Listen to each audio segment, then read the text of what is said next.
Bharat America మధ్య మధ్యంతర వాణిజ్య ఒప్పందం ఖరారైంది. భారత్ అమెరికా ట్రేడ్ డీల్పై ఇరు దేశాలు అధికారిక ప్రకటన చేశాయి. భారత్పై 18% సుంకాలు తగ్గిస్తున్నట్లు అమెరికా ప్రకటించింది. వాణిజ్య ఒప్పందంతో అదనపు మార్కెట్ ప్రవేశిస్తుందని ప్రకటించింది. అమెరికా నుంచి భారీగా ఇంధనం, గ్యాస్ను భారత్ దిగుమతి చేసుకోనుందని ప్రకటనలో వెల్లడించింది. $500 బిలియన్ విలువైన ఎనర్జీ, టెక్నాలజీ, బొగ్గు, వ్యవసాయ ఉత్పత్తుల కొనుగోలుకు భారత్ అంగీకారం తెలిపింది.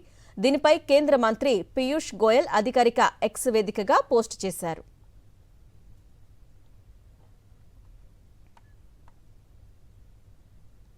భారత్ అమెరికా మధ్య మధ్యంతర వాణిజ్య ఒప్పందం ఖరారైంది. భారత్ అమెరికా ట్రేడ్ డీల్పై ఇరు దేశాలు అధికారిక ప్రకటన చేశాయి. భారత్పై 18% సుంకాలు తగ్గిస్తున్నట్టు అమెరికా ప్రకటించింది. వాణిజ్య ఒప్పందంతో అదనపు మార్కెట్ ప్రవేశిస్తుందని ప్రకటించింది. అమెరికా నుంచి భారీగా ఇంధనం, గ్యాస్ను భారత్ దిగుమతి చేసుకోనుందని ప్రకటనలో వెల్లడించింది. $500 బిలియన్ విలువైన ఎనర్జీ, టెక్నాలజీ, బొగ్గు, వ్యవసాయ ఉత్పత్తుల కొనుగోలుకు భారత్ అంగీకారం తెలిపింది. దీనిపై కేంద్ర మంత్రి పీయూష్ గోయల్ అధికారిక ఎక్స్ వేదికగా పోస్ట్ చేశారు.